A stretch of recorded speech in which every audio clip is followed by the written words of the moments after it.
காலைதோறும் புதியவை தாராளமாய் கொடுங்கள். நவம்பர் 19. அவனவன் விசனமாயும் அல்ல, கட்டாயமாயும் அல்ல, தன் மனதில் நியமித்தபடியே கொடுக்க கடவன்.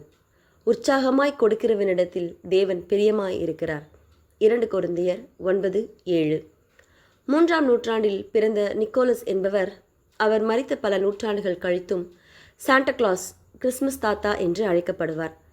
தன்னுடையவைகள் எல்லாவற்றையும் உற்சாகமாய் மற்றவர்களுக்கு கொடுப்பதிலும் நற்கிரியை செய்வதிலும் தன்னை ஈடுபடுத்தி கொண்ட ஒரு சாதாரண மனிதர். அவரை குறித்து சொல்லப்பட்ட ஒரு கதையில், பண தேவையில் இருந்த ஒரு குடும்பத்திற்கு இரவில் அவர்களின் வீட்டு ஜன்னல் வழியே ஒரு தங்கம் நிறைந்த பையை இவர் தூக்கி வீச அது அவர்களின் வீட்டிலிருந்த காலனிக்குள் போய் விழுந்தது என்று கூறப்படுகிறது. நிக்கோலஸ்க்கு நீண்ட காலத்திற்கு முன்பு வாழ்ந்த பவுல் அப்போஸ்தலர் கொரிந்திய திருச்சபை விசுவாசிகளை உற்சாகமாய் கொடுக்கும்படிக்கு வலியுறுத்துகிறார்.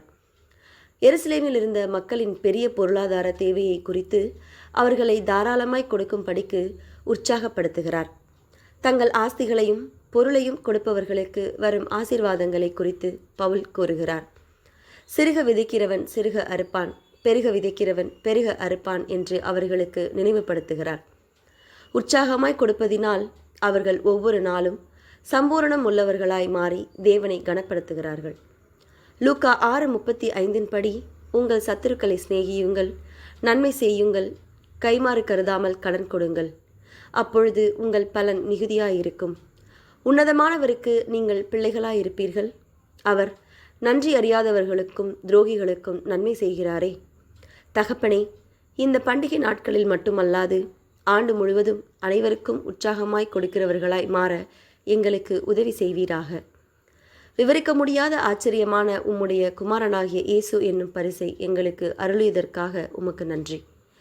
உங்களுடைய நேரத்தையும் பொருளையும் எவ்வாறு உற்சாகமாய் மற்றவர்களுக்கு கொடுக்க முடியும் என்று யோசியுங்கள்.